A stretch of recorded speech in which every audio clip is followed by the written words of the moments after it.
Então, boa noite a todos nós, que seja uma noite, né, de bastante estudo, de bastante entendimento da nossa doutrina espírita.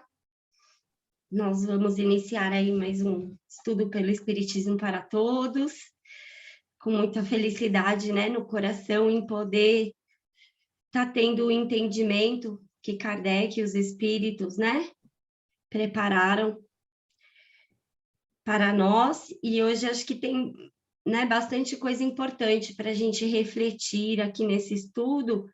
Então, a gente vai lendo item a item, né? Vamos ler o 11, vamos comentar um pouquinho, vamos ler o 12 e parar um pouquinho para comentar. Nós estamos no item 11, na página 429, certo? Certo. Então, vamos seguir. Alguém quer ler para a gente? Alguém está aí na boa vontade de ler? O item 11? 11 lei. Obrigada, Cê. Peraí. Pode começar, né? Sim, por favor.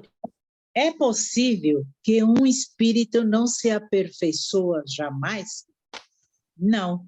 De outro modo, ele seria fatalmente voltado a uma inferioridade eterna e escaparia à lei do progresso que rege providencialmente todas as criaturas.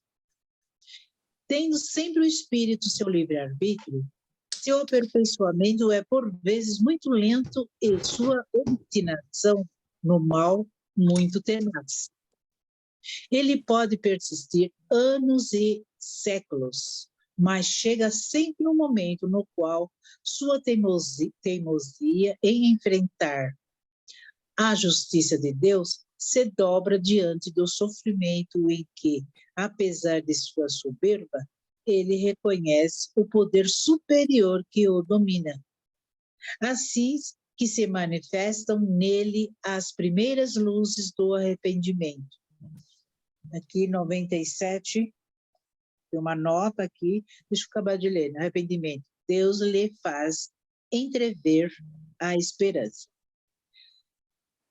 O espírito errante não sofre moralmente, em virtude de sua imperfeição, vive a ilusão de que essa condição lhe será eterna. O seu arrependimento, como ato de consciência da vontade livre, por si só lhe dá nova perspectiva, ele vê agora a oportunidade de mudar e esse bem-estar o consola.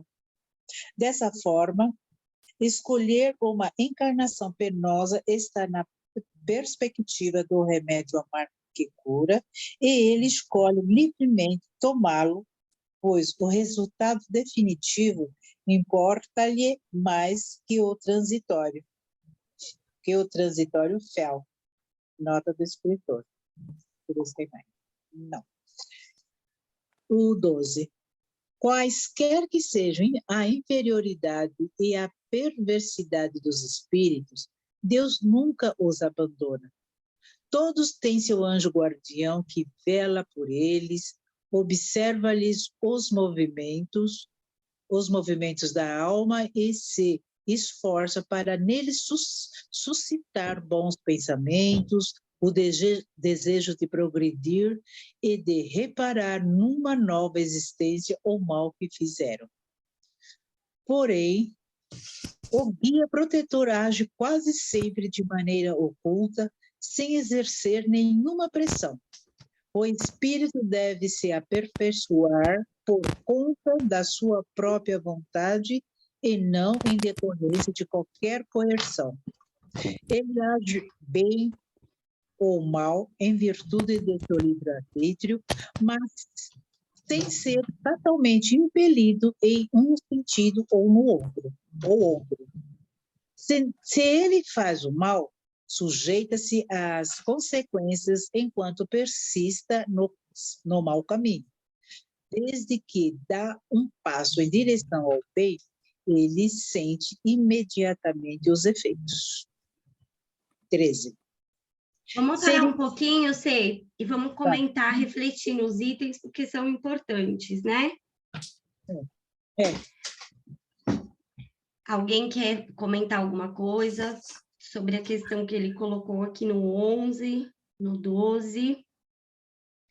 Alguma anotação que fez, alguma percepção da importância do que ele está colocando aqui? Eu acho que nesse 11 ele fala um pouco daquela sensação que os espíritos têm às vezes, né? De que parece que é uma pena eterna, que nunca acaba, de que é uma coisa que é permanente, que está durando muito tempo, e aí vem aquilo que a gente já falou antes, né? Da sensação, né? Ou seja, o motivo disso acontecer é justamente por causa do próprio espírito, né? Ou seja, ele progride sempre, mas se ele insistir, se obstinar em ficar no mal, quiser ficar ali lutando, né? Às vezes é muito lento o progresso que ele tem. Talvez até dando uma impressão de que ele está parado, não está conseguindo evoluir, não está conseguindo mudar. Ou seja, ele deve estar em sofrimento, talvez, né? Ele não É. ele não está conseguindo mudar o status dele, né? E aí ele vai continuar sentindo aquilo, né? Aquilo. E uma coisa até que eu estava comentando, onde é que a gente viu isso? Eu não sei, mas vocês vão lembrar de que eu vi em algum lugar isso. Acho que foi em um dos negócios do Paulo recente, de que quando a gente está no mundo espiritual é aquela a questão do foco, né? A gente não tem nada para distrair a gente em volta, né? E aí, lembra? Acho que a gente falou, né? E aí o seu foco como espírito é todo em cima de você.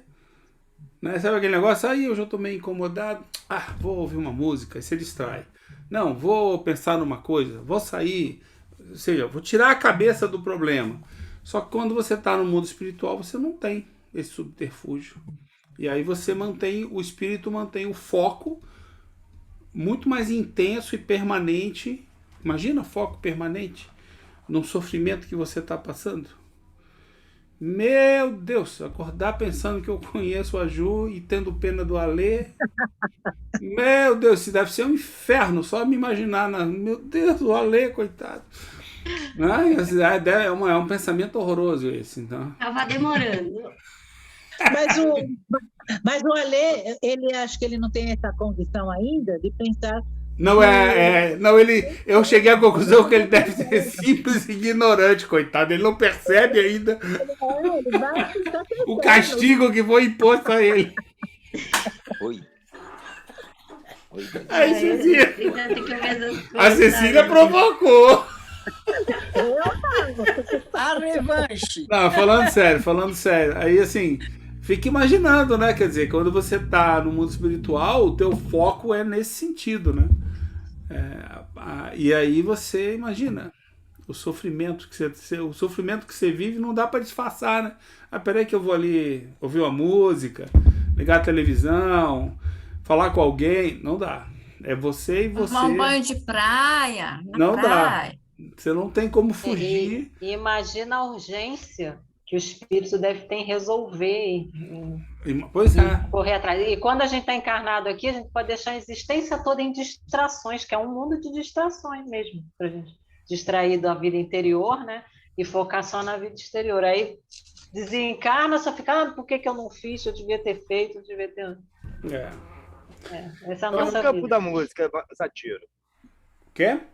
E o campo da música? Campo da música? Como assim? Ué, tem várias obras aí que fala, né? Tem lá um cantinho lá pra gente ouvir uma música orquestrada, boa, né? Pra relaxar. Ô, Rolim, você tá no estudo errado. Esse estudo André Luiz é mais tarde. O estudo André Luiz é mais tarde, Rolim. Dá licença. Errou o livro. Não, eu tinha que dar uma nele, né, Rolim? Pô, Rolim. Decepcionante, hein? Vou te contar, hein? O seu Arthur quer fazer uma pergunta. Ah, então Pode faz. abrir o microfone, seu Arthur, e trazer a sua pergunta ou a sua contribuição. Vocês conseguem me ouvir aí? Sim. Um pouquinho Perfeito. baixo. Ótimo, ótimo. É citado aí no texto que o espírito está sempre de posse do seu livre-arbítrio. Como é que a gente colocaria aí a ideia da reencarnação compulsória Oh, E também aquela colocação feita por André Luiz sobre os ovoides. meu Deus. Obrigado, estou aguardando aí.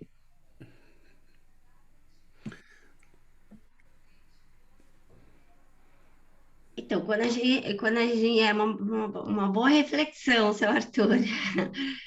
Quando a gente vai, né, estudar a, a obra de Kardec, pelo menos eu, né, tem o meu estudo no dia de hoje, eu não vi Kardec usando esse tema, né, esse termo especificamente, né, reencarnação compulsória. Então, quando a gente lê aqui, né, no item 12, o espírito deve aperfeiçoar-se por conta da sua própria vontade e não em decorrência de qualquer coerção. Ele age bem ou mal em virtude de seu livre-arbítrio, né? E a questão da reencarnação, eu acho que pelas próprias adulterações que ocorreram na Gênese, no céu e inferno, muitas vezes trazem um entendimento de que isso é feito à força e que a condição desse espírito para, né, se redimir seria um sofrimento que lhe é imposto. Quando, na verdade, a gente está vendo o processo, né, o Espiritismo vai trazer a reflexão de um processo de desenvolvimento do espírito, onde ele, né, aqui compreende a sua necessidade, porque ele vai trazer aqui, né, muito claramente, ó. Eu anotei aqui no outro, no céu e inferno mesmo, deixa eu pegar aqui. Então, quando ele fala aqui, né, no item 13, que a gente ainda vai ver mais para frente, né? Termina por compreender que dele depende fazê-lo cessar. Então, esse sofrimento, né, que o espírito relata, ele precisa passar pelo processo de conscientização e perceber que a causa desse sofrimento está nele. E que não é por uma coerção física ou por uma coerção imposta que ele vai se transformar. E mesmo um espírito, vamos colocar, né, com um termo que Kardec usa aqui no céu e inferno, lá na parte dos demônios, né, onde ele está trabalhando um item bem importante, né? Ele vai falar aqui, né, sobre a questão da igreja. Afirma-se igualmente, né, que o remorso os perseguem sem trégua ou piedade, que é aquilo que o amigo estava falando. Mas esquecem que o remorso é o precursor imediato do arrependimento, quando não o próprio arrependimento, né? Tá lá na página, deixa eu ver se eu consigo ver a página, não consigo. Aqui, acho que, para mim, né, pelo PDF, está na 123, mas eu não sei se no livro está na mesma página. Então, a gente vai pensar em todo esse processo psicológico, do sentimento íntimo do espírito, ele refletir e compreender que a causa está nele. Porque em todo momento que ele acredita que a causa é externa ou que, né, o castigo é imposto, ele não consegue se esforçar em melhorar, porque aquilo lá é imposto, não há nada que eu possa fazer, somente sofrer. Até que Deus tenha piedade e eu pare de sofrer e ele me liberte dessa condição. Mas não é isso que o Espiritismo propõe.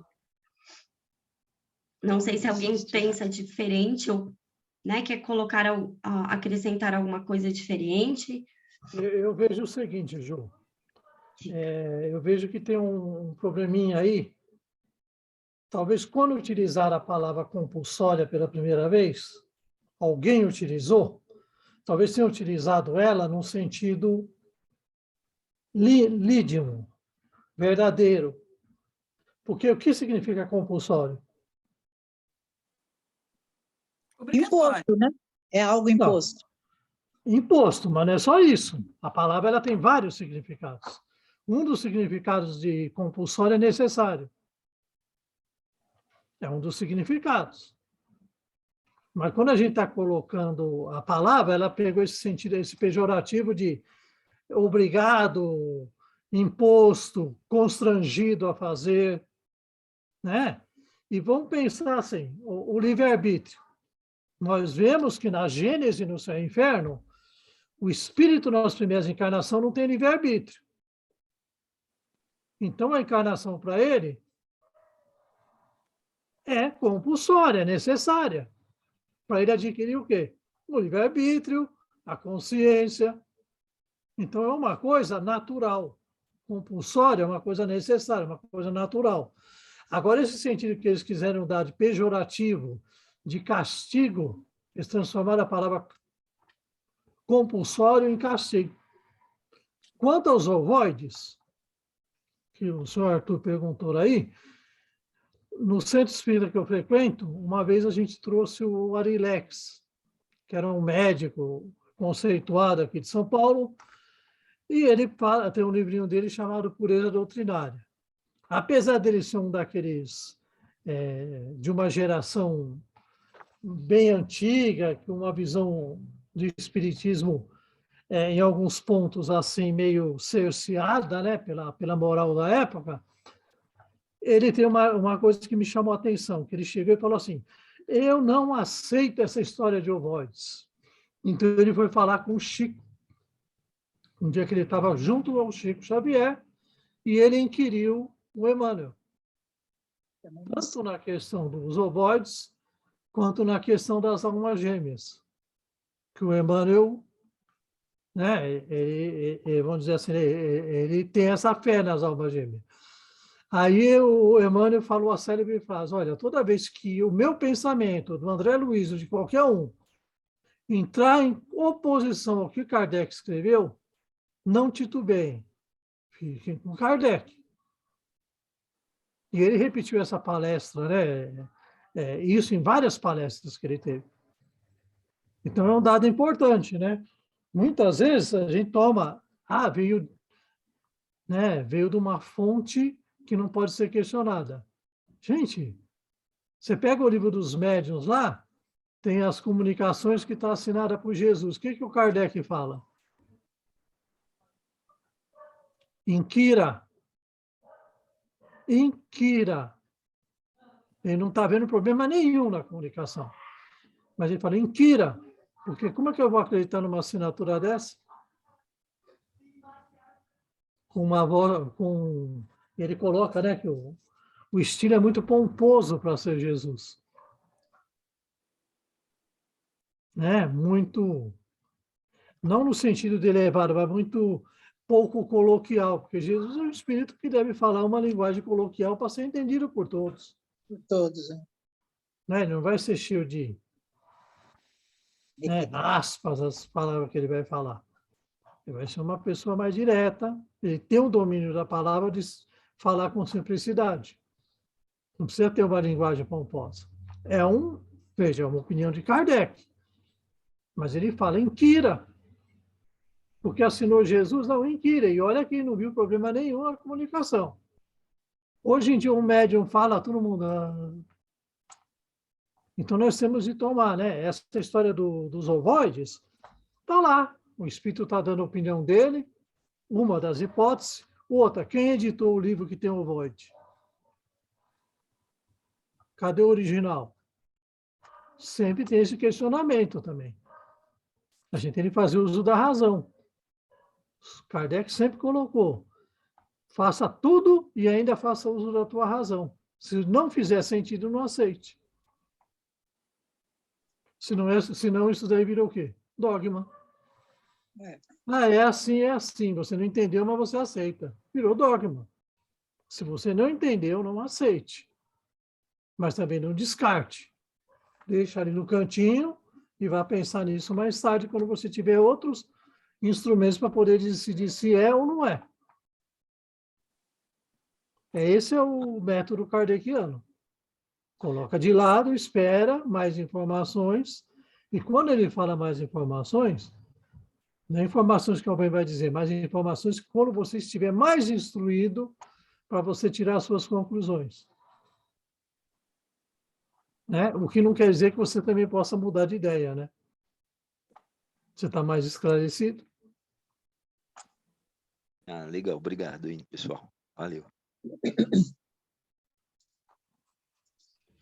O que a gente pode pensar, né, sobre a questão da reencarnação. Kardec sempre coloca como uma questão, né, de necessidade para o progresso do espírito. Diga, Cláudia, que Então, uma vez eu já até coloquei aqui no grupo essa questão, porque Kardec, ele codificou a doutrina, mas ele deixou assim um campo aberto para novas informações, não é? Então, eu acredito que André Luiz trouxe muitas novas informações, só que eu vejo que a comunidade está resistente quanto a essas informações que André Luiz trouxe. Ainda não se colocou assim um estudo dedicado às novidades que ele trouxe. Kardec falou uma coisa, André Luiz falou outra. É assim que funciona a minha cabeça, entendeu? Eu fico pensando nisso.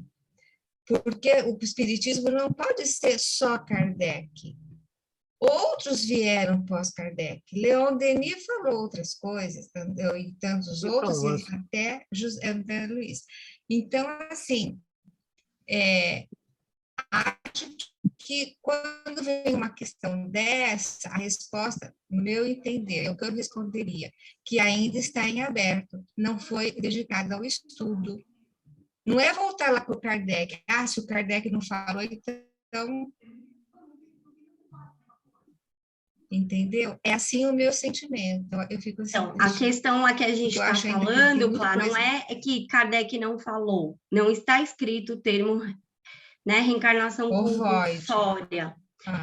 Não, estou falando da reencarnação, foi essa colocação que eu fiz, né? Não está escrito em Kardec esse termo reencarnação compulsória.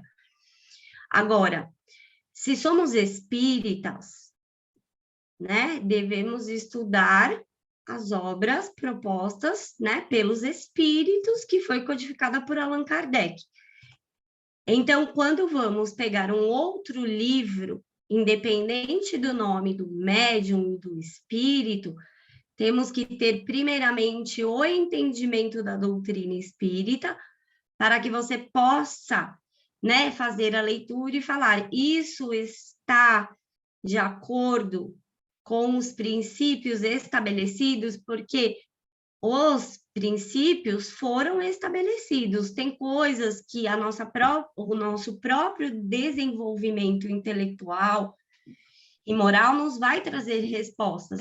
O quanto que a nossa ciência avançou em termos de entendimento, né? Que a gente fala da questão das células, do perispírito, o quanto que a ciência avançou depois da morte de Kardec. E a gente vai usar a razão, não é a negação. Mas, se a gente pegar, né, o termo no sentido de que é uma coisa imposta, e aí o Conde trouxe um outro significado, porque ali quando você vê, né, compulsória tem o significado jurídico e os sinônimos que podem ser atribuídos à palavra, né? Entre um deles, aquilo que o Conde falou, é necessário. Só que todas as vezes que a gente vai estudar Kardec falando da questão da reencarnação, vamos supor ali que você é um espírito simples e ignorante e você ainda não tem a condição de fazer escolhas, né, usando a sua razão para o seu adiantamento. Aquilo que vai ser, né, feito para que você venha e vivencie experiências é sempre para o seu melhor, é sempre para o seu desenvolvimento. O que a gente quer desconstruir é essa ideia de castigo, no sentido que a pessoa só aprende pelo sofrimento e que seria, assim, uma coisa imposta para que aquele indivíduo sofra. Porque isso é um entendimento distorcido junto com a questão da expiação, que foi totalmente invertido o sentido que Kardec propôs. Então, porque essa semana, só um minutinho, Conde, só para terminar assim meu pensamento, rapidinho. Essa semana, se eu li ou se eu escutei em alguma palestra, o significado de reencarnação compulsória é quando o casal não tem a mínimo planejamento de filho, sobretudo na adolescência, e existe uma gravidez. Esse espírito, por não estar sendo planejado pelos pais em momento algum, esse seria o exemplo de reencarnação compulsória, porque ele não estava planejado, não estava esperado, desejado, e ele veio. Já vem com uma missão específica. Cara, eu não sei onde que eu li isso. Clarice, você está falando compulsória para os pais físicos. Nós estamos falando compulsória para o espírito. Para o espírito, não para o espírito. Então, mas e se esse pai aborta, essa mãe ou esse pai decidem abortar a gravidez? Bom, aí... Entendeu? São coisas diferentes. Agora, a respeito de tudo isso, se nós hoje fôssemos ler ou estudar Emmanuel, talvez nós fizéssemos uma leitura diferente daquela que fazíamos antes ou que fizemos no passado. Eu acho que no futuro a gente pode até, quem sabe, né? Olha, eu achando que eu tenho tanto futuro assim, mas eu sou otimista. Eu acho que nós podemos até voltar para o Emmanuel e fazer uma releitura, sim. Acho que nós vamos mudar o entendimento. O Conde falou uma coisa importantíssima agora. Quando ele usou a palavra necessária, ficou tão claro para mim, porque o necessário é compulsório. Se não é hoje, é amanhã, mas vai acontecer, é necessário. Será que se a gente for ler Emmanuel hoje, né, hoje ou daqui a algum tempinho, estudando, desde que continuemos estudando, será que nós não vamos fazer uma releitura realmente diferente e mudar o nosso entendimento de mágoa, de castigo, de pecado? Sim, eu ia só falar uma coisa assim, o que a Clarice falou, que é algo que muita gente coloca aí, e coloca de uma forma, não vou falar indevida, mas uma forma parcial. Quando fala assim, quer dizer que o Espiritismo é só Kardec? Nem na época de Kardec, o Espiritismo era só ele, porque ele dizia, olha, tem uma ciência irmã. Então ele estava alargando o horizonte do Espiritismo para a ciência irmã. Ele colocou o Espiritismo entre as ciências filosóficas. Então, ele estava dizendo que havia outras ciências que completavam muito daquilo do Espiritismo. E hoje, quando a gente pega o André Luiz, quando fala, ele está trazendo novidade. Se você ler com muita atenção, né, que é uma coisa que a gente viu agora, que é besta. Quando a gente estava estudando o Evolução em Dois Mundos, nós vimos trechos inteiros que eram puro Mesmer.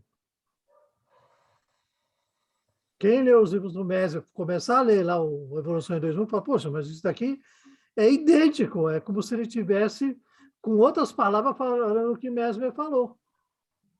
Parágrafos inteiros. Então, a gente tem que tomar cuidado, por exemplo, com esse pensamento agora que ela falou, que ela ouviu da coisa da encarnação que não é planejada. Quem disse que não é planejada? Quais elementos nós temos para afirmar que tem alguma encarnação que não é planejada? Não temos elementos nenhum. Mas é um sofisma, é uma coisa que pega, porque faz sentido interno, mas se você for analisar do ponto de vista mais elevado, não tem sentido nenhum numa frase dessa. Porque nós não temos elemento de saber. Mas mesmo quando os pais não planejam? Não, os pais não planejam. Quantos casais, estou grávida, planejou ou não? Eu tive um caso aí, já até faleceu, de uns primos do meu pai, que eles tentaram engravidar o casal tentou engravidar durante uns 18 anos. Não engravidava, ela desistiu. Os médicos falaram, você não vai engravidar. Desistiu. Adotaram uma criança. Puseram a criança dentro de casa. Um ano depois, ela engravidou. E aí? A ciência tinha dito que ela não ia engravidar. Ela engravidou, aí teve dois, o adotado, né? A menina adotada e o filho que eles tiveram. Onde que está o impulso? Quem que pode dizer? Ninguém pode dizer, gente. Não, porque assim, sabe por que me causou assim? Olha, seu Arthur, o senhor fica escondidinho aí, mas as suas perguntas causam assim, um reboliço nesse grupo, viu? Olha, o Conde, eu nunca planejei ter filhos, nunca, não estava assim na nossa mira ter filhos. E de repente eu engravidei. usando Mas o que o Conde está cuidando. trazendo é a reflexão Aí eu antes acho que- de você vir, claro. Porque a nossa programação não ocorre aqui, na matéria. Veja bem, a personalidade Clarice não quer ter filhos, não planeja ter filhos. Ah. É a personalidade Mas aí tem Clarice. um camarada Você que quer está, reencarnar. não, você sai do seu corpo quando você está, porque você está no mundo espiritual. Sim. Quando você está desperta na matéria, você é a Clarice. Quando você está no sono, você não é a Clarice. Certo. E aí, essa personagem, esse que é o espírito completo, o que é isso que a Clarice está fazendo? Eu quero ter filho, sim. Vai ter filho. A Clarice, espírito quer. O espírito quer, a personalidade não. Mas o espírito vai, cutuca e vai dar um jeito. Não estou nem falando do outro, eu estou falando você mesmo. Enquanto espírito Você com imortal. você, Clarice, entendeu? Eu esqueço que eu sou espírito, que eu vou lá passear lá, eu esqueço. Porque se dentro do seu entendimento existe uma responsabilidade que você precisa adquirir, né? Um aprendizado que você precisa adquirir, vivenciando a experiência, né? Da maternidade junto com o seu parceiro, é um aprendizado para o seu espírito. Talvez ali, né, nos primeiros momentos de união sua com seu marido aqui na matéria, você não tinha essa percepção, porque a nossa percepção, entendimento em estado de espírito é totalmente diferente. Às vezes até aqui a gente não brinca, nossa, onde eu estava com a cabeça que eu escolhi essa prova, que agora me está sendo custoso. Brincando, mas que traz uma reflexão. Se eu estou vivenciando, é porque eu tenho a capacidade de vivenciar, né? E tenho as faculdades conquistadas para superar. Que é o conhece-te a ti mesmo. Você vai buscar em você, né, o entendimento para passar por qualquer circunstância. Buscar. Amigo, tu quer falar? Não, eu ia falar o seguinte, né? O que bate na gente é o seguinte: a gente gosta de ter respostas prontas e não de elaborar uma resposta a cada vez, porque a gente vai amadurecendo, as respostas vão mudando com as perguntas. Então, por exemplo, nós sabemos que Kardec deixou escrito lá: nenhum dos espíritos da codificação eram espíritos perfeitos. Ele está dizendo dos espíritos. Aí alguém pode falar, mas o espírito da verdade. O espírito da verdade, vamos imaginar que ele fosse o espírito perfeito, ok? Era um espírito perfeito? Era. Só que ele deu uma comunicação via um médium. Existe médium perfeito? No livro dos velhos está lá. Qual é o médium mais perfeito? Aquele que menos se deixa enganar. Enganar pelo espírito? Não, enganar-se às vezes por si próprio. Porque toda a comunicação tem a influência do médium também. Nenhuma comunicação vem exatamente aquilo que o espírito pensou. Porque passa pelo crivo do médium. E o médium pode alterar alguma coisa. Porque ele quer? Não. Porque ele não é um instrumento perfeito. Gente, percebe? Esclarece uma coisa. A codificação, ela foi feita por vários espíritos, certo? E por vários médiuns. E por vários médiuns.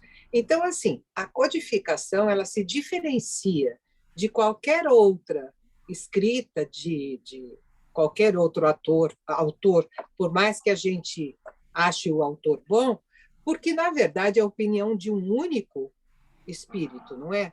A codificação, ela é de vários espíritos. Então, eu não sei se eu entendo de maneira correta, não, mas, assim, tudo bem. É porque Kardec, na verdade, eu acho que ele não imaginou, tanto que ele dizia que era para a gente se atualizar, porque ele não imaginou que tivesse essa parada que nós tivemos. Ele imaginou que o estudo continuaria e que nós teríamos, né, uma continuidade daquilo que existia, né, do trabalho que ele tinha iniciado. É isso? Tem umas cartas de Kardec, alguns escritos dele lá que ainda não Alguns já estão até traduzidos, já estão até postos já para disponibilidade, mas ele é muito claro que tem uma carta de bom humor que ele fala assim, olha, porque estava na época do Kardec, estava tendo o chamado socialismo científico, que é o marxismo. E Kardec ria com bom humor e fala, eu já tenho as respostas para combater o marxismo que está surgindo agora, que é 1860, 1850, que estava se fortalecendo, e ele já julgava o Augusto Comte, as ideias do Augusto Comte, definitivamente enterradas. Ele nunca ia imaginar que iam resgatar o behaviorismo, né? Que vai ser o behaviorismo ia resgatar o Augusto Comte para combater o marxismo. Nunca ele pensou que ia acontecer isso. Ele nunca pensou que isso ia ocorrer, porque ele era um otimista. Ele já tinha encontrado uma resposta que não ia por nenhum dos dois extremos, ou dos três, se for pensar no dogmatismo religioso. Mas o mundo quis caminhar para o outro lado. Por quê? Porque o outro lado dá respostas que você não precisa pensar, é só você acreditar e pronto. Então assim, para Kardec, na verdade, o estudo continuaria e esse estudo seria realizado pelos espíritos que estivessem realmente, e pelo bom senso, essa coisa toda, né? Não que ficaria, como acabou ficando, de uma pessoa, de André Luiz, de Emmanuel... Não, mas aí veja, vamos até tirar o Chico, de 1910, 1930... Eu estou colocando o nome só para ficar... eu estou falando assim, vamos pensar antes. O que ele vai pensar é o seguinte, nunca ele imaginou que as pessoas iam deixar de fazer uma análise crítica de tudo que ia sendo colocado.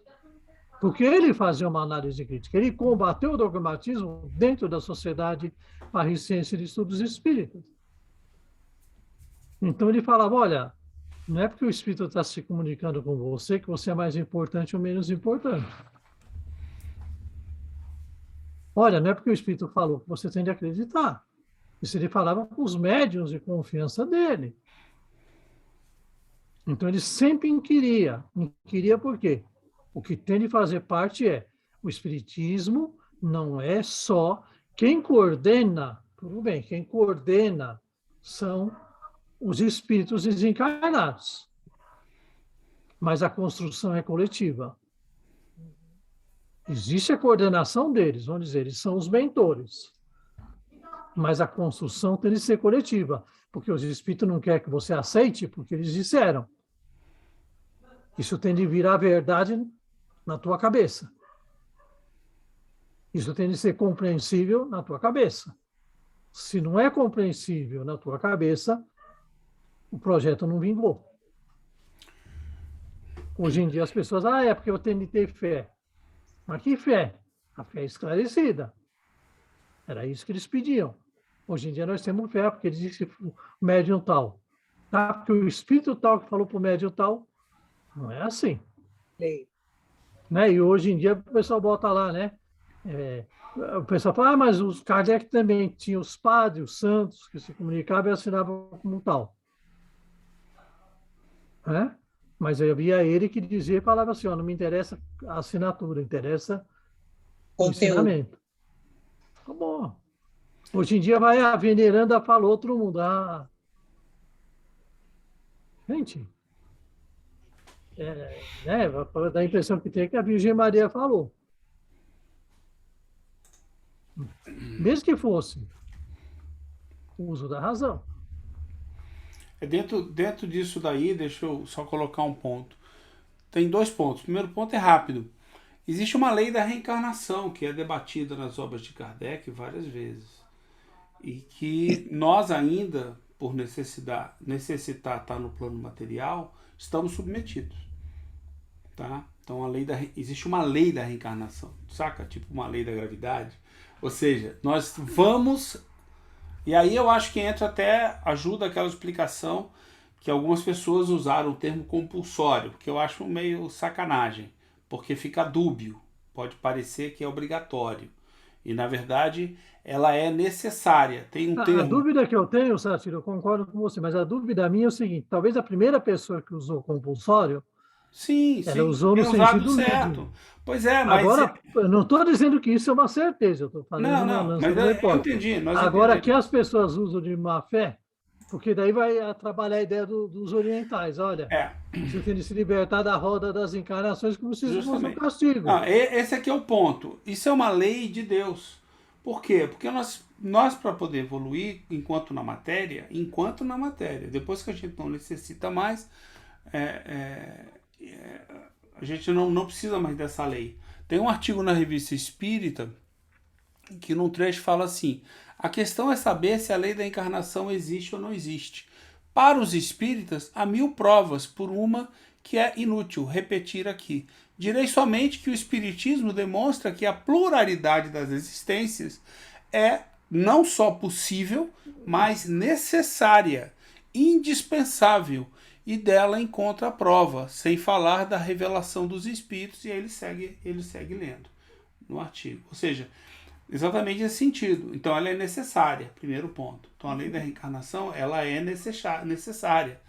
Se você não tem condição, é o que a gente lê em Kardec, a gente automaticamente vai vir para cá. Ah, mas aí você não planejou nada. Não precisa. As vicissitudes estão aí, são oportunidades 1000 para a gente aproveitar o pouco que seja, ou muito, depende de cada um de nós. Né? Depende de cada um de nós. Quanto aos ovoides, bom, e nesse aspecto de você ter um planejamento que outros façam, vamos dizer assim, né? Porque aí vamos ler o compulsório como sendo terceiros. A minha opinião é que o que você está falando é o seguinte: existe alguém que determina o que você tem que fazer na vida. E você ou porque você não tem livre-arbítrio, ou porque estão tomando o seu livre-arbítrio, você pode escolher, né? Porque estão tomando o seu livre-arbítrio. Né?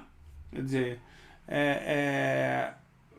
alguém está fazendo isso. Isso aí a gente sabe, já aprendeu no Espiritismo, que não existe. O livre-arbítrio ele é permanente. Entendeu? Ele é permanente. Ou seja, eu posso ser sugerido, mas eu faço porque eu quero. Você pode me sugerir, me convencer, mas eu faço porque eu quero. Seja lá qual for o caminho. Quanto aos ovoides, é basicamente você dizer a mesma coisa, só que criou-se um ser poderosíssimo que você conecta no espírito e o espírito vai obedecer àquele ser. Vai ficar subjugado. Vocês acham que isso é possível? Não, entendeu? Ou seja, Deus deixaria que isso aconteceria. Vamos voltar à aula que a gente teve, né, Ju? Não precisa voltar na aula, não. Volta no que você falou no começo. Pois é. Quando você falou, você levantou aquela história. Quando você está no mundo espiritual, o foco está em você. Justamente. O que eles estão criando com o ovoide é uma causa externa, é uma desculpa externa.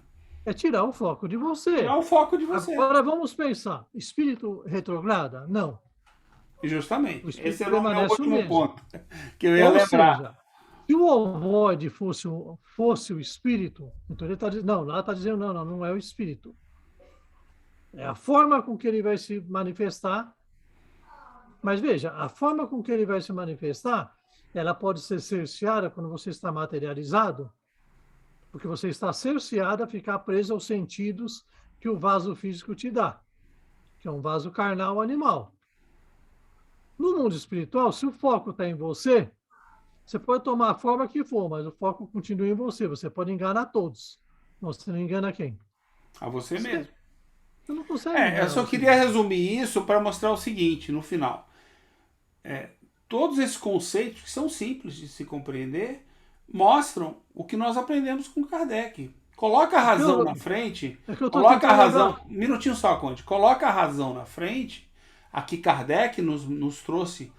Os espíritos trouxeram através de Kardec. Vamos ser bem claros. Quando a gente fala Kardec, não estou falando de Kardec, da pessoa. Não vamos ser reducionista. Estamos falando dos espíritos, do ensinamento, que foi o único ensinamento que passou pelo método correto de fazer a coisa. Não estou dizendo que os outros são completamente inválidos, mas os outros têm que ser, no mínimo, submetidos a esse entendimento. E eu não me sinto capaz em tudo, eu não estudei a obra toda de Kardec, eu pelo menos só tiro, de passar os outros ainda por esse entendimento. Eu estou começando agora em pensar e fazer essa análise. Mas eu preciso compreender Kardec, porque me tiraram Kardec, me tiraram essa confusão toda. Então, em Kardec, o próprio Emmanuel disse, na dúvida, fica com Kardec. Por quê? Porque lá tem muito mais certeza, razão, lógica, sentido, aprendizado, conhecimento do que em Emmanuel. Emmanuel disse isso. A gente esquece disso. Entendeu? E sim, então, antes da gente sair, a gente sempre disse isso no grupo. Antes da gente sair estudando outras obras, vamos estudar Kardec. Isso, nascemos no primeiro dia falando isso. No primeiro dia, lembra, Ju? A gente falou, o nosso objetivo aqui é só Kardec. A proposta, né, do EPT é essa, né? A gente focar nas obras de Kardec para que a gente possa ter um entendimento e, né, a gente sempre fala, sempre que surgir uma dúvida, né, vamos ter o livro ali em mãos, pesquisar o livro, as obras, né? Esse aqui é o estudo. O livro dos Espíritos, a Gênese. Então, surgiu uma dúvida, vamos pesquisar o tema, gente. Vamos, né, entrar lá, pesquisar o que ele está falando, no céu e inferno, no que é o Espiritismo, no livro dos Espíritos. Então, por exemplo, essa questão, né, que foi colocada. Quando Kardec vai trabalhar qual é o caráter da revelação espírita, ele vai trazer duas questões. Primeiro, é uma revelação divina, né? E outra, que ela é uma revelação científica. É dessa forma que ele vai classificar o que é a revelação espírita. E depois ele vai colocar aqui a marcha, né, que o espiritismo vem trazendo são revelações simultâneas, comunicações simultâneas dos espíritos. Então, ele vai colocar lá, quem depois, né, puder ou tiver aí em mãos a Gênese e quiser estudar mais sobre isso, ele vai colocar, né, no item 54 do capítulo 1, não existe nenhuma ciência que tenha saído inteiramente acabado do cérebro de um homem. Todas, sem exceção, são produtos de observações sucessivas apoiadas em observações precedentes, como de um ponto conhecido chega-se ao desconhecido. Assim procederam os espíritos com o espiritismo, razão pela qual o ensino que transmitiram é gradual. Eles somente abordam as questões na medida em que os princípios sobre os quais se apoiavam estivessem suficientemente elaborados e a opinião tivesse alcançado a maturidade necessária para assimilá-los. Então, quando a gente, né, pensa na questão da ciência material nossa, o avanço que teve, adiantava os espíritos virem falar para nós? Imagina chegar um espírito e falar assim, olha, aqui a gente tem WhatsApp, modo de dizer, né? Em outro mundo a gente tem um WhatsApp, você clica na mensagem, digita, o outro recebe, te responde na mesma hora. Ah, tá, mas qual é o mecanismo disso? Percebe? A gente ia boiar, porque não tinha maturidade para compreender o fenômeno. Então, é nesse sentido que ele está falando, precisa a razão estar amadurecida para compreender aquilo que os espíritos estavam propondo. E aí ele fala, né? Há, entretanto, entre a marcha do espiritismo e a das ciências, uma diferença. Enquanto essa só atinge o ponto onde chegam depois de longos períodos, né? Foram suficientes poucos anos ao espiritismo, não para alcançar o ponto culminante, ou seja, fechar, porque ela é uma ciência progressiva, mas para acumular uma soma de observações bastante grande para constituir uma doutrina, a doutrina dos espíritos. E isso se deve à imensa multidão de espíritos que, pela vontade de Deus, se manifestam simultaneamente, né? Cada um traz o seu conhecimento. E aí ele vai falar aqui, né? Essas comunicações foram sucessivas durante vários séculos e ocorreram mais ou menos simultaneamente em alguns anos. Aí ele vai falar aqui,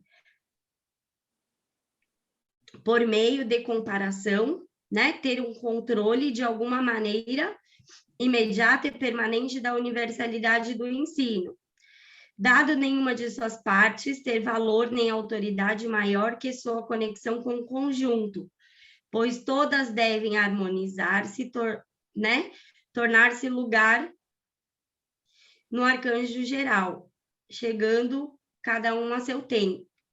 Então, como a gente vai pensar o que ele está falando? O que um espírito está falando?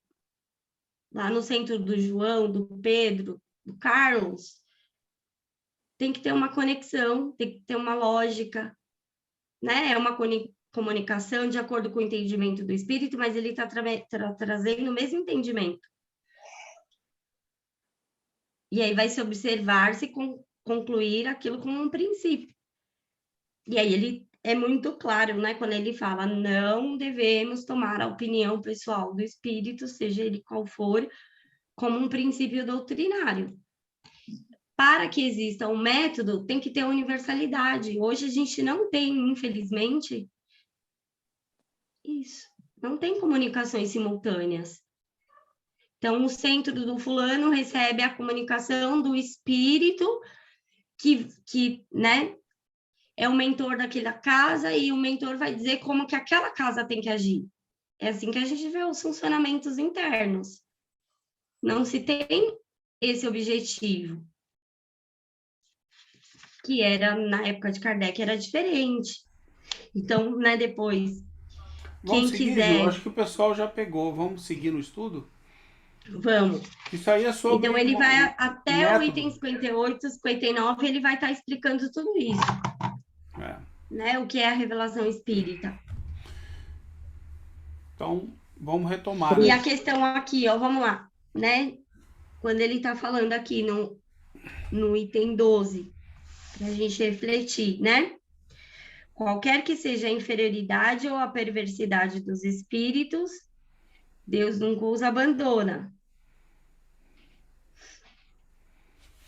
E aí ele está trazendo, né? Que todos têm o seu anjo guardião, que observa-lhes os movimentos da alma e que se esforça para neles suscitar bons pensamentos, o desejo de progredir e de reparar em uma nova existência o mal que fizeram. E quando a gente lê, né, todos esses itens que a gente está vendo aqui, é como se ele estivesse fazendo um resumo, que no nosso caso nós ainda vamos estudar, porque a gente vai iniciar, né, o Céu e o Inferno desde o começo. Mas muitos de nós também já, por outro lado, tem um outro estudo que a gente, né, está estudando o Céu e o Inferno às quartas-feiras. Então, a gente não viu todas as questões? O céu, o inferno, as penas, porque tudo isso que ele está trabalhando aqui, ele já trabalhou lá atrás. E aí, quando a gente está fazendo essa leitura, a gente tem que estar trazendo, né, a lucidez, a memória, tudo que ele trabalhou anteriormente. E a gente ir fazendo os links, sabe? Em que parte ele falou sobre isso? Foi no céu? Foi no inferno? Foi nos anjos?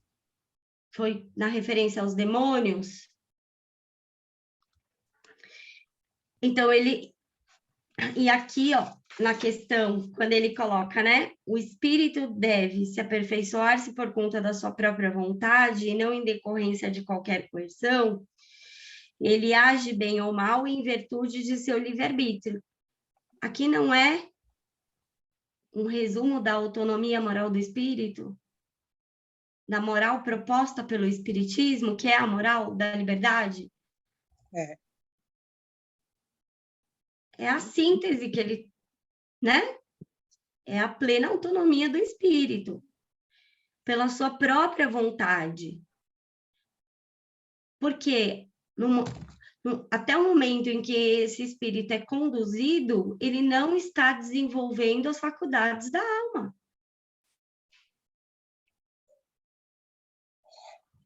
bom.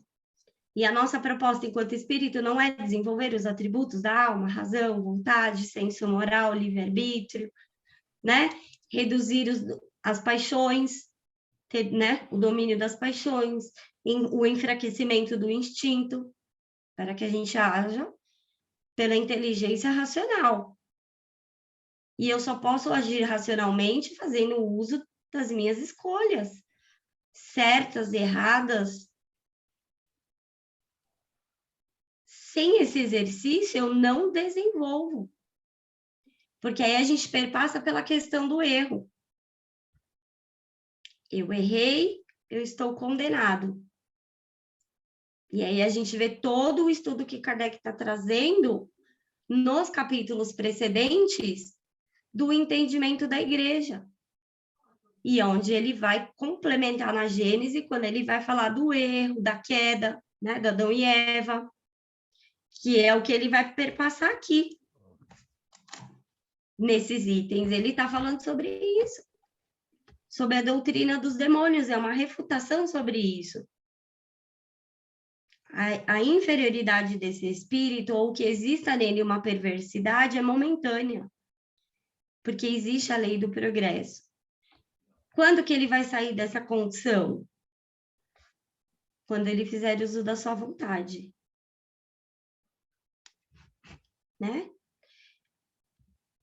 E aí, quando a gente for aqui para o item 13, ele vai ainda aprofundar mais ainda nessa questão que a gente está conversando. Quem quer ler? Cadê a Cecília? Está aí? Quer ler o item 13, C? Tá. Seria um erro crer que, em virtude da lei do progresso, a certeza de chegar cedo ou tarde à perfeição e à felicidade pode ser, para o espírito mau, um encorajamento a perseverar no mal, para se arrepender mais tarde. Primeiramente, porque o espírito inferior não vê o fim de uma situação.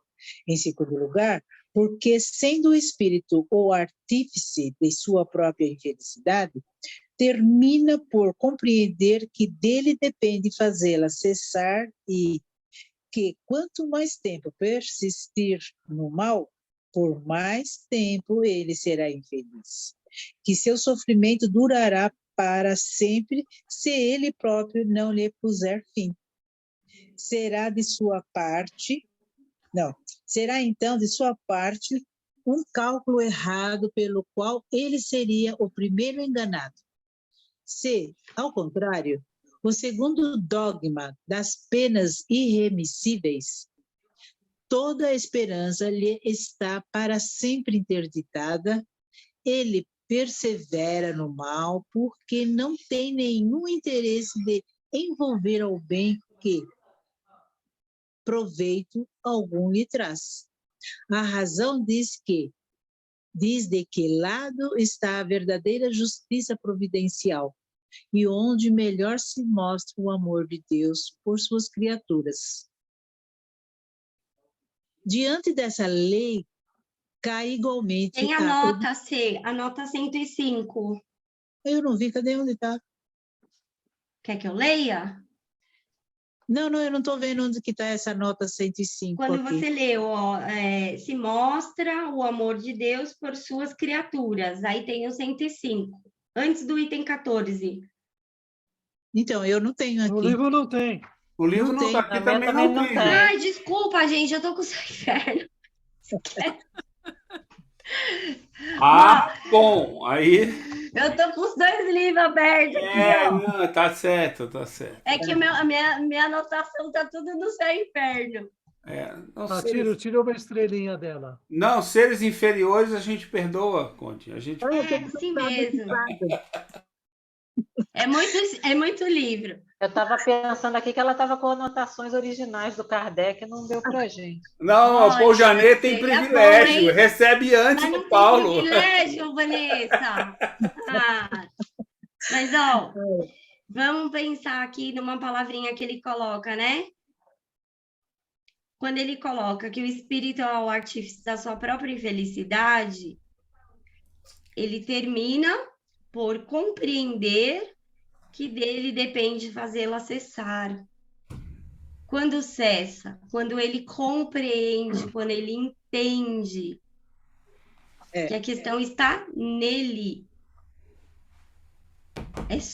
É consciente o processo, porque ele tem que usar a faculdade da alma, senão ele age igual um autônomo, um automato, né? Um animal, que é conduzido ou por medo, ou pelo próprio condicionamento.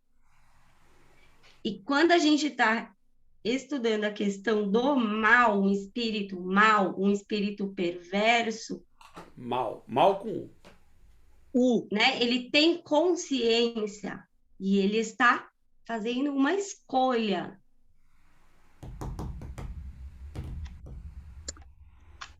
Né? Porque quando a gente estuda a questão de um espírito selvagem lá, onde a questão dele é só sobrevivência, ele tem esse entendimento? Não tem. Ele não é mal. Nem então, não existe um mal para ele. Né? Como nós entendemos. Então, esse processo é consciente, é pela compreensão. E aí é próprio do indivíduo, né? Próprio do espírito, individualmente. Essa é uma capacidade individual nossa. Então não pode haver uma circunstância onde todo espírito que passa por ela já é classificado de uma forma. Isso não existe. Tem uma série de coisas por trás na psicologia que ninguém sabe quais são. Qual é a intenção, né? Como você fala muito bem, Ju.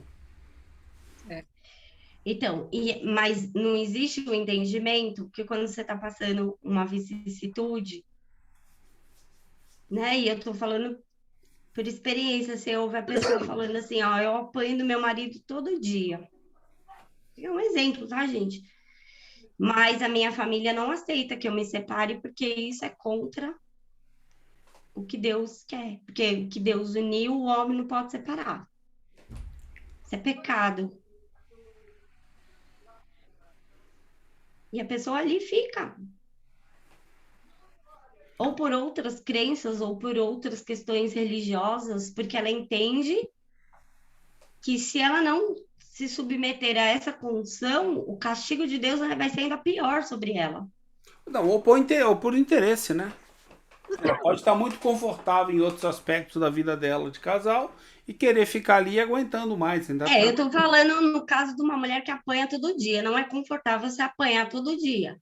Né? Eu conheço uma que ficava porque gostava do carro, do apartamento. A gente tem que cuidar porque perpassa pelo julgamento.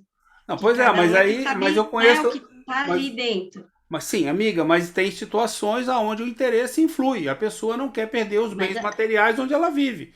Ela quer manter aquilo, então ela se sujeita até mesmo a apanhar do marido. A gente não pode fazer inferência. Estou pegando um exemplo onde, vamos supor, a pessoa é submetida a um sofrimento físico, a um sofrimento moral, psicológico, Sati, de humilhação. Não piora a situação, Sati.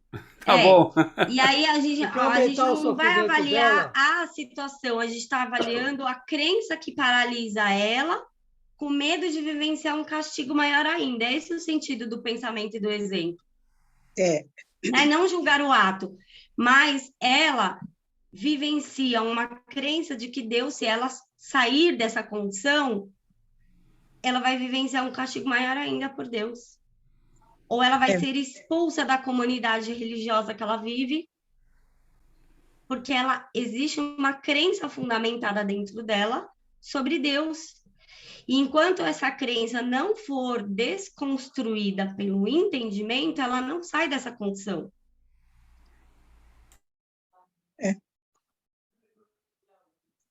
Entendeu? Então, quando a gente busca o entendimento do Espiritismo, Kardec traz como princípio Deus e seus atributos, o entendimento é diferente.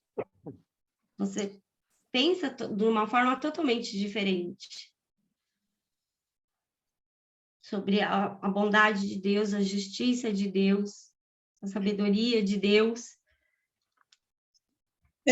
Eu não sei se eu comentei aqui, Tinha um filme na Netflix, Nada Ortodoxa. É exatamente isso. Quando a pessoa percebe, tem um entendimento, elas fogem, elas fugiam mesmo, porque eles não queriam que ela saísse do meio deles, porque eles é que comandavam. E é bem isso. E ele sabe que quando a pessoa tem o entendimento, sair, virão outros com eles. Aí desmancha o mandado deles. E é isso mesmo. Não tem outro jeito. Tem que ter o entendimento.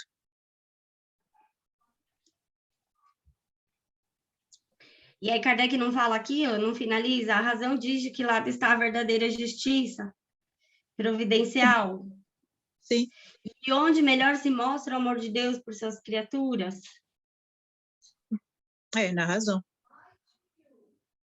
É só pelo desenvolvimento da razão que a gente vai compreender tudo isso. Da inteligência racional. Tá bom.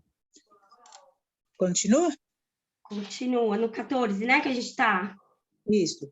Diante dessa lei, cai igualmente a objeção tirada da presciência divina. Deus, criando uma alma, sabe efetivamente se, em virtude de seu livre-arbítrio, ela tomará o bom ou o mau caminho. Sabe que ela será punida se agir mal, mas sabe também que esse castigo temporário é o meio de lhe fazer compreender seu erro e de fazê-la adentrar no bom caminho, a que chegará cedo ou tarde. Segundo a doutrina das penas eternas, Deus sabe que a alma falhará e está de antemão condenada a torturas sem fim. A razão diz também de qual lado está a verdadeira justiça. 15. Cada um é responsável apenas por suas faltas pessoais. Ninguém carrega a pena das faltas de outrem. Tem aqui uma nota 98. A alma que pecou morreu a alma que pecou morreu ela mesma. O filho não levará nada de iniquidade do pai, e o pai nada levará de iniquidade do filho. A justiça do justo será sobre ele, e a impiedade do ímpio será sobre ele. Ezequiel 18:20, nota de Allan Kardec. A menos que tenha dado lugar a tal, seja provocando-as por seu exemplo, seja não as impedindo quando tinha esse poder. Responde-se não somente pelo mal que se fez, mas também pelo mal que se poderia fazer e não fez, pelo bem. É assim, por exemplo, que o suicida é sempre punido, mas aquele que, por sua dureza, impele um indivíduo ao desespero e daí a destruir-se, sujeita-se a uma pena ainda maior. Não ocorre o mesmo segundo a doutrina vulgar do inferno. O inferno é o mesmo para todos. Nele, o culpado de uma falta sujeita-se ao mesmo suplício eterno de quem cometeu milhares. Se não fosse assim, o inferno não seria mais o inferno, pois haveria almas menos infelizes que outras. Embora a diversidade das punições seja infinita, há aquelas que são inerentes à inferioridade dos espíritos e cujas consequências, exceto as nuances, são quase idênticas. A punição mais imediata, sobretudo para os que se apegaram à vida material, negligenciando o progresso espiritual, consiste na lentidão da separação da alma e do corpo, nas angústias que acompanham a morte e o despertar de outra vida, na duração da perturbação que pode durar meses e anos. Para aqueles, ao contrário, cuja consciência é pura, que durante a vida se identificaram com a vida espiritual e se desapegaram das coisas materiais, a separação é rápida, sem abalos, o despertar pacífico e a perturbação quase inexistente. 18. Aqui ele está fazendo uma menção ao capítulo do passamento, né? Uhum. Não é isso, gente? É. Ele está trazendo a reflexão sobre o capítulo do passamento. Assim como aqui, né, no 15, ele está trazendo cada um é responsável apenas por suas faltas pessoais. Qual é a reflexão que ele está trazendo aqui? Que o dogma diz? Você paga pelo erro de quem? Do outro. Mas quem é esse outro? Pode ser do filho. Qual é a nossa origem, segundo o dogma? Diga, Segundo? amiga. Não... Adão e Eva. O Adão e pecado Eva. original. Não é isso? É. Aí a gente recebe o castigo porque eles erraram, né? Que é esse entendimento? Um erro não é insubmissão? A desobediência? É. E aí você sofre a queda. Então, o que ele está falando aqui, cada um é responsável por suas faltas pessoais, ninguém carrega apenas das faltas do outro. E isso aqui depois, né, lá, a gente liga lá na Gênesis a questão do Cristo, que é lá que ele vai tratar especificamente isso. Mas aqui, né, neste item, é claríssimo a gente pensar, né, na questão do Adão e Eva. É. E aqui, quando ele está falando no 16, né, não ocorre o mesmo segundo a doutrina vulgar do inferno. O inferno é o mesmo para todos? É, dizem que é, né? Uma única falta sujeita, né? Os suplícios eternos. Então, quando a gente vai ver lá nos capítulos precedentes, né? Ele tratando sobre a questão do inferno, né? Das penas. Ele vai trabalhar e desconstruir todo esse entendimento dogmático, que muitas vezes a gente carrega. Nossa.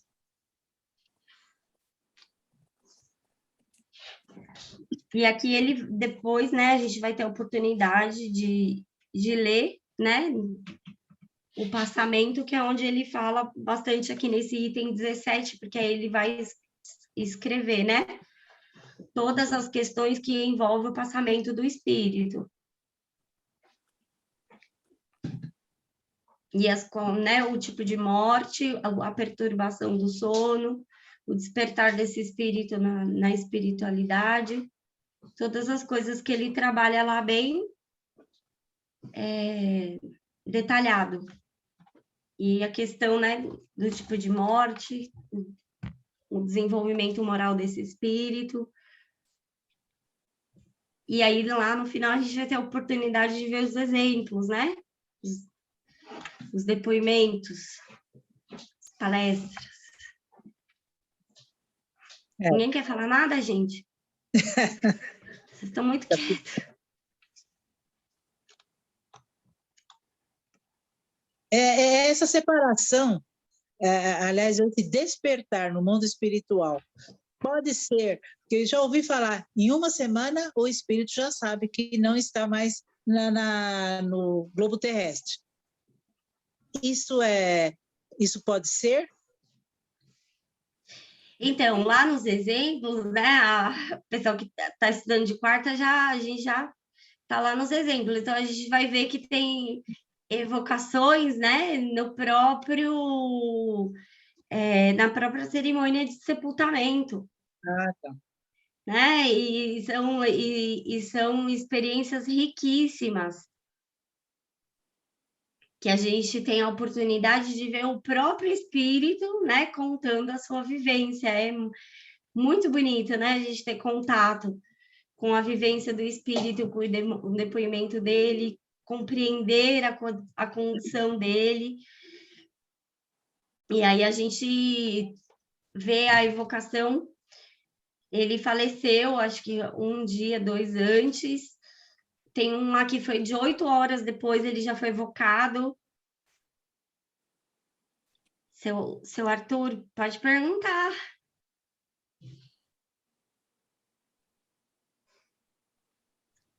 Não, desculpa, foi só uma brincadeira só.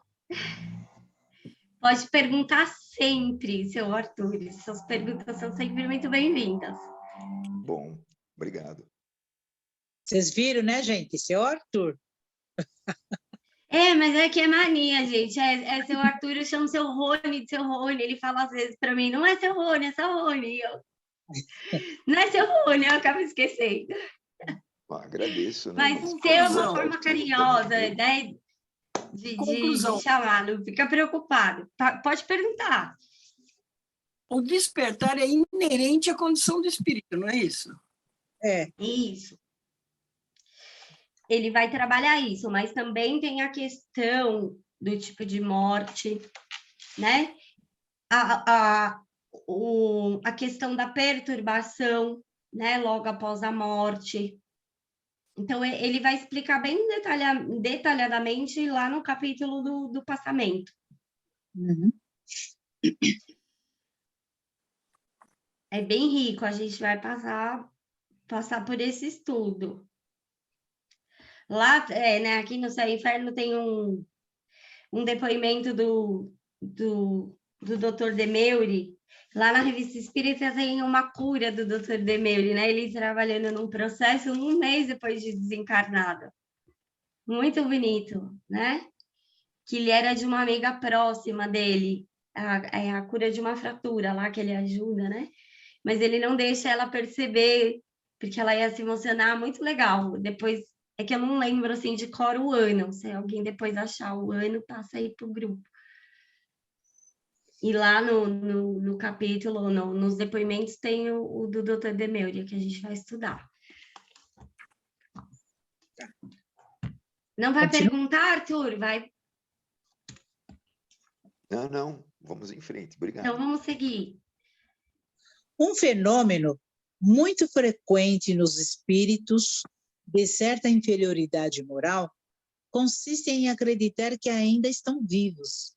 E essa ilusão pode prolongar-se durante anos, ao longo dos quais experimentam todas as necessidades, todos os tormentos e todas as perplexidades da vida. Para o criminoso, a visão incessante de suas vítimas e das circunstâncias do crime é um cruel suplício. Certos espíritos estão mergulhados em espessas trevas. Outros estão num isolamento absoluto no meio do espaço, atormentados pela ignorância de sua posição e de seu destino. Os mais culpados sofrem torturas indescritíveis, tanto mais pungentes quanto não lhes veem o fim.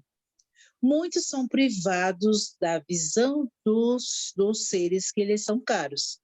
Todos, geralmente, suportam com intensidade relativa os males, as dores e as necessidades que fizeram os outros suportar. É um suplício para o orgulhoso ver-se relegado às últimas posições, enquanto acima dele, cobertos de glórias e de festas, estão aqueles que ele desprezou na terra.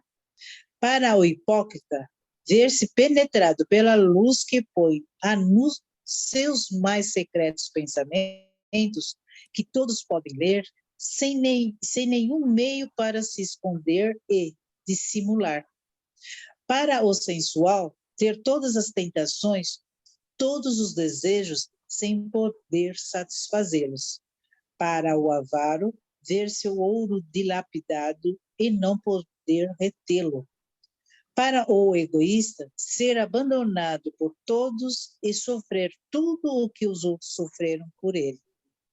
Terá sede e ninguém lhe dará de beber, terá fome e ninguém lhe dará de comer. Nenhuma mão amiga vem apertar a sua, nenhuma voz compassiva o vem consolar. Ele só pensou em si mesmo durante a vida. Ninguém pensa nele, nem o lamenta após a morte. 20. O meio de evitar ou atenuar as consequências de seus defeitos na vida Aqui, futura... vamos pensar nesse item 19, né? Que ele fala, para o criminoso, a visão incessante de suas vítimas e das circunstâncias do crime é um cruel suplício. Que eles não saem, né? Como o fato deles não saberem que morreram, penso assim. Então, eles não saem desse pensamento, dessa situação. Então, mas não é só pela questão de não saber que morreu, porque olha o que ele vai falar aqui logo abaixo. Certos espíritos estão mergulhados em espessas trevas, outros estão num isolamento absoluto no meio do espaço, atormentados pela ignorância de sua posição e de seu destino. Mas é um lugar circunscrito, que Deus vai lá e coloca e fala, agora você vai ficar aí sofrendo até... Percebe? Não. Não é.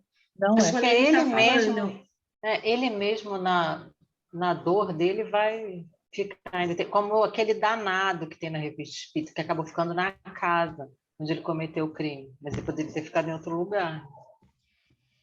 Hoje mesmo eu estava lendo na Revista Espírita, só que era de um físico, um cientista. Quando ele foi fazer uma experiência, né, de física, ele acabou explodindo lá e causou a morte de uma pessoa, mas ele ficou tão assim, fechado dentro dessa ideia, que ele se isolou das pessoas, ele só ficava no seu escritório, ele andava na rua, ele não falava com ninguém, as pessoas tentavam cumprimentar, ele, em vez de andar na calçada, ele saía atordoado na rua, e aí, né, no dia do desencarne dele, o relato é da pessoa que ele vem e fala, eu consegui, eu lembrei agora, a experiência que ele queria é achar, né, acho que a compulsão de um determinado elemento para que ele substituiria o vapor, né, nas máquinas, e aí aquilo seria mais veloz, então ele ficou tão fechado dentro disso, e aí depois vem a evocação dele, só que no dele é um despertar diferente, porque aí você vê ele falando, não, eu estava errado, a ciência vai avançar e vai descobrir outro, vai trazer outro entendimento, mas pode ocorrer o processo inverso, o espírito está tão preso dentro dele, dentro do seu pensamento, que ele vai se fechando dentro de si. Mas ele se fechou porque deu errado, né? Deu essa explosão, ou ele se fechou porque ele não conseguiu? Quer dizer, porque ele não conseguiu, porque ele queria achar algo que fosse mais, né? Mais eficiente. É bem legal esse caso, é da Revista Espírita, acho que é de setembro de 1860, salvo engano. Mas tem muitos outros exemplos que a gente vai ver, né? A condição mental que esse espírito está. E isso gera, né, um sofrimento para ele. Porque ele revê. Vamos supor que você teve uma discussão com uma pessoa. Você não fica revivendo na sua mente a cena? É a mesma coisa. Né? E aí é aquilo que o Satiro falou. Aqui a gente tem uma distração. Vem a cena na minha mente, aí às vezes eu ligo lá a TV, o jornal, me distraio, ou vou comer, alguém me liga. O meu pensamento desfoca. Só que lá na espiritualidade não, por isso que a visão é incessante. Imagine o tormento que o espírito vivencia, mas é íntimo, é dele, né? Ele vê as pessoas que ele prejudicou incessantemente. Vem o quê? Na memória. E ele revive a situação e revive os sentimentos. E isso aprisiona. Porque só da gente vivenciar na mente uma situação aqui, a gente produz em nós a emoção. Imagine lá no mundo espiritual. Né? Que nem shopping tem, né? Que nem o quê? Não tem nem shopping. Não tem. Né? Que aí a gente tem a ilusão, vou fazer umas comprinhas que passa. Passa não, né? Não. É uma ilusão, até mesmo para nós aqui, porque vira e mexe a nossa memória, volta. Ela traz a recordação. Vai e volta. E é isso, pessoal. Então, a gente vai parar aqui no item 20, não é isso? 20, eu fiz 21, é 20. 20, né? É.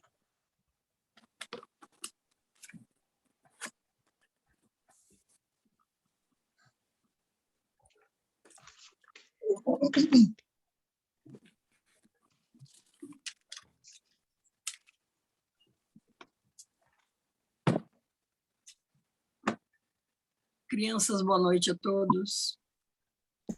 Boa noite, Boa noite. família. Boa noite a todos. É Boa noite, pessoal. 431, item 20. Certo, gente? Boa noite. Boa semana para todos. Boa noite.